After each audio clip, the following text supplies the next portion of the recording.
Deadbolt, Don Peoples. Let's talk about it.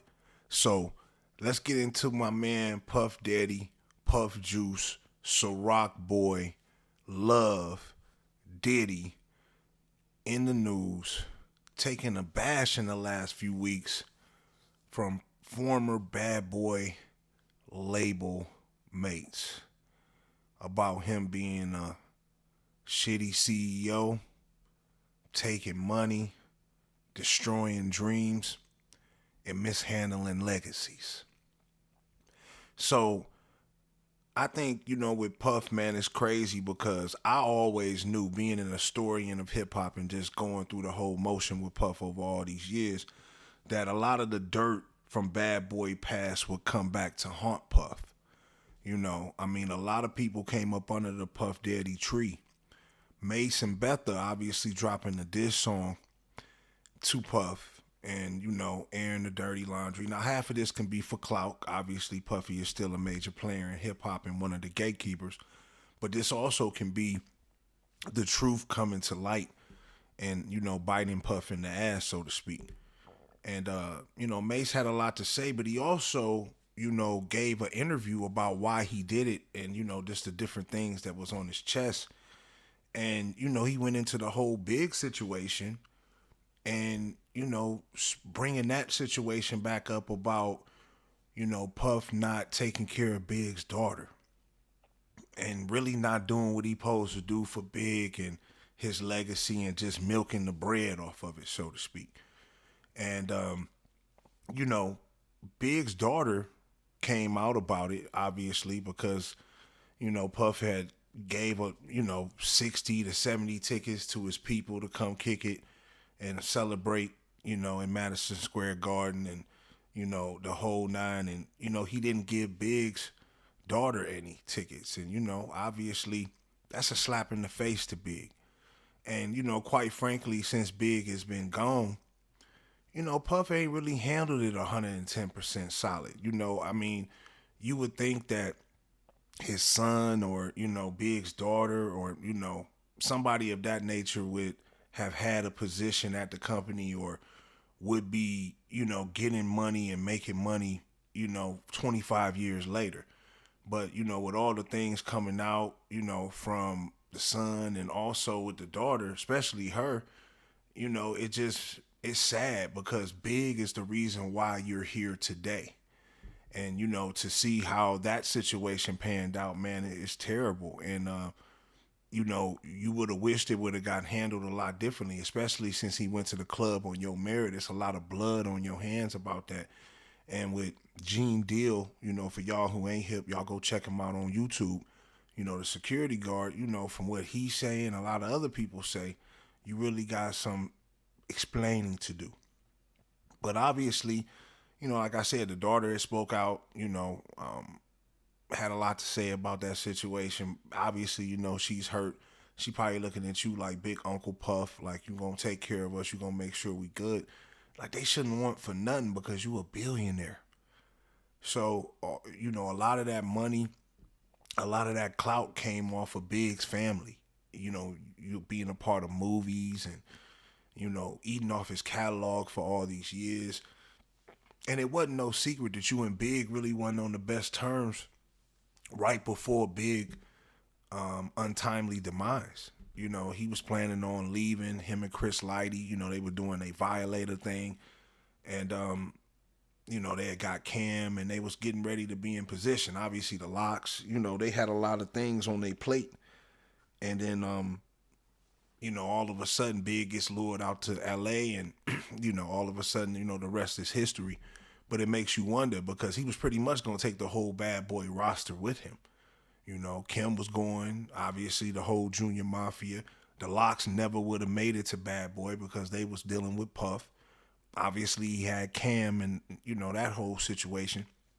There was a lot of people that came up under Big that got put in Puff's hands after Big passed away. So you wonder, especially after reading books like The 48 Laws of Power, The Art of War, these type of books who talk about eliminating your competition and eliminating all threats of competition. You know what I'm saying? Wiping certain players off the board. By Puffy having the part in Big's demise, look what he got in return. He's a gatekeeper still in the industry, right, for fulfilling that role. And then he also got Big's catalog and everything else, and that helped him become who he was. But then this it even get deeper when you start talking about Black Rob and his situation. I remember "Whoa" hit the streets. It was like one of the hottest songs. I mean, if you go back in hip hop history, "Whoa" would probably be one of the top 100 singles of all time in hip hop. And for Black Rob to end up passing away the way he did, I know Puff, had kind words and tried to make things right after, but it just, while he was alive, it was a lot of bad blood there with that whole situation.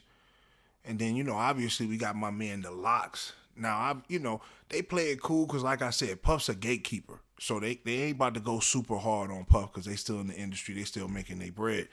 But once upon a time, they went real hard on Puff. And Puff had them in messed up contracts. And obviously they was, going through it all, trying to get off those contracts. And they was coming at Puff's head, talking about how Puff was a bad business dude and the whole nine. And then he had my man in shiny suits, that whole jig. So Puff was really catching a bad rap. We got a lot of artists who came through this bad boy era at the time who all left either broke or just lost in the sauce. And I can't think of nobody better when you talk about lost in the sauce than my man G Dep. My man G Dep, one of my favorite rappers. I feel like Every Day, the song off his first album, is a classic. And it's something that, you could tell they don't even make music like that no more. And, for him not to get help and for Puff not to look out for him like he was supposed to, make sure he was good and, off drugs, trying to get him some treatment, he ain't do nothing. You just left him on the street, and this man contributed to a lot of your success as well. But my man Mark Curry, shout out to Mark Curry, wrote the book Dancing with the Devil. And it's crazy you haven't seen Mark Curry since around this time, but writing that book, spilling a lot of Puff's dirty laundry. I'm sorry, my man, I actually took it from him. You know how niggas always stealing. I used to have a copy of the book signed by Mark Curry. But that book is no longer in my possession. And he talked about a lot of the dealings of Puff, and talked about how he did Karl Thomas and walking in the room and Carl sucking his Johnson and all type of crazy stuff was going on. And Karl Thomas hasn't been the same since. Ruined that man's career. Karl Thomas was a very talented R&B solo singer at the time, and for him to get wiped off the map like he did, probably just going crazy with all the stuff that was going on in the industry, but the way he got drugged was crazy. Mark Curry talked about a lot of that in that book. If you can find it, like I said, it's about, it's inflated on Amazon, but, there's still copies of the book floating around. I definitely suggest, you pick it up. And I think Mark Curry, if you watch this or, if you hear, you already know what's going on, you need to re-put out that book. I think it would go number one. But people like Kim and shit, they stuck by Puff over the years and stuff like that. But even she had her gripes at one point in time. And then obviously we got the Making the Band situation with my man Freddie. That shit, it's just crazy. That whole situation with walking to go get the cheesecake and, how that whole thing was set up. I just felt like it was all set up for popcorn and show. I don't see how any real music or any serious type of time could have been taken off that. But to see what he's going through now mentally after getting dragged through the bad boy machine, it just leaving a bloody trail of MCs and broken families.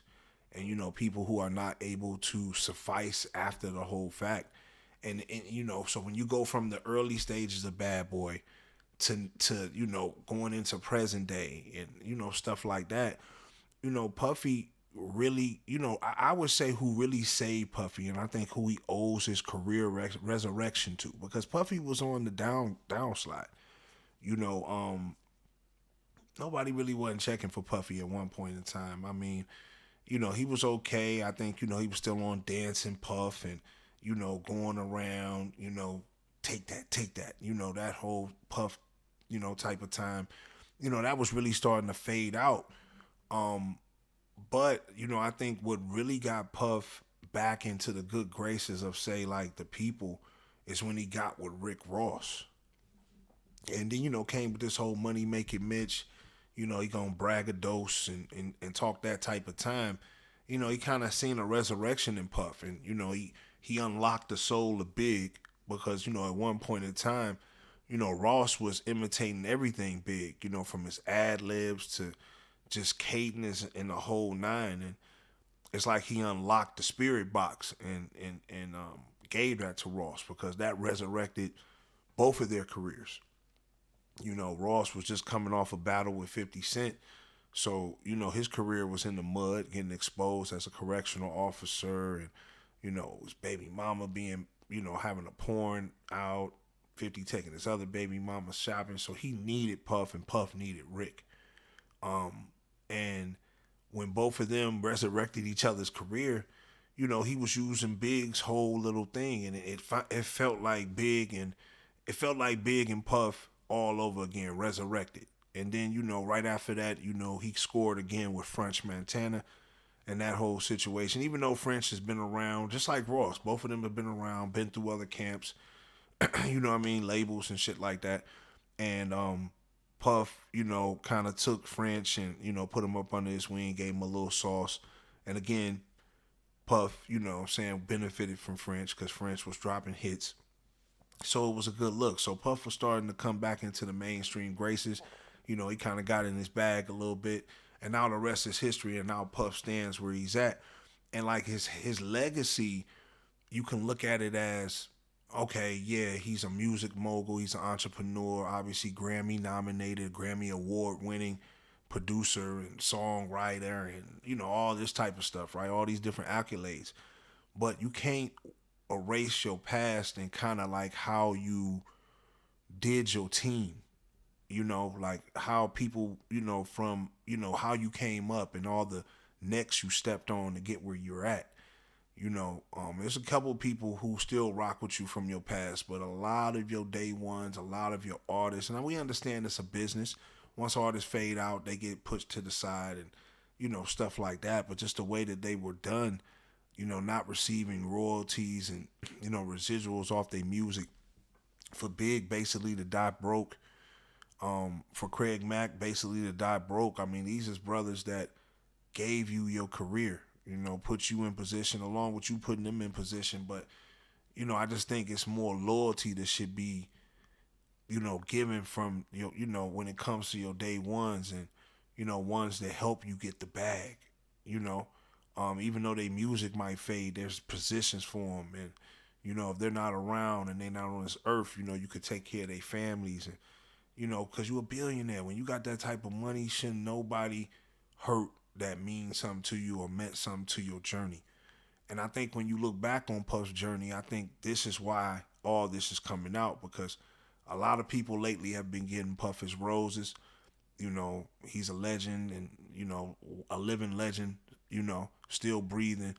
And, I think a lot of people are taking, shots at the throne just based on his business dealings and how he handled past situations. Really doesn't reflect on him currently, but, he's never really bounced back from that. I really don't count Rick and French because they really were not homegrown bad boy members. Those were like joint ventures. You know what I'm saying? I give you a little sauce, you give me your clout, we gonna help each other. This wasn't the Puff where he was bringing up artists and putting all this out. I just think that, he has a lot of, I feel like he needs to try to make this right with a lot of people, if he can. I don't think he should leave these things unturned and leave these questions unanswered. You have enough money now to where you can make it right with everybody in the band and you can make it right with, everybody else, Big's daughter and, family, if you shorten them, and everybody who, had something to say about your business. You have the ability to sit down and try to make it right with these people. And I suggest that you do that because I don't think we can really give you a complete legacy trophy like, yo, you one of the GOATs because of all your shady business dealings and just your, the shady imprints you left on the industry, being a gatekeeper for over 25 years. It's a lot of questions, comments, and concerns that the people have, and all the rumors that's always circulated around you, even dealing with your personal relationships with Cassie and, how that whole situation played out. It's just a lot of questions, Puff, and I think it'd be good for you to sit down, man, and give us some love and, address all the allegations that's coming out against you. Because these were people who were close to you at one point in time, and especially Mace. I don't think Mace is all lies on this one. You know what I mean? And I think a lot of people are just taking the opportunity to throw salt on the wound while they have a chance, because one voice will never get heard. But if everybody is coming out, and I think it's going to be more people speaking on it, and they're all going to put their voices together and make one loud collective.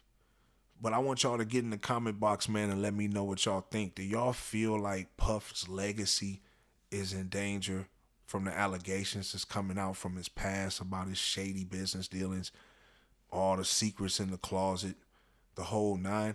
Or do you feel like this is a blimp in the radar and Puff is a legend? Get in the comment box, man, and y'all let me know what y'all think. Y'all like, comment, subscribe, hit the notification tab so y'all can tap in every time I drop a video. It's your boy Don Peoples. Deadbolt. Gone.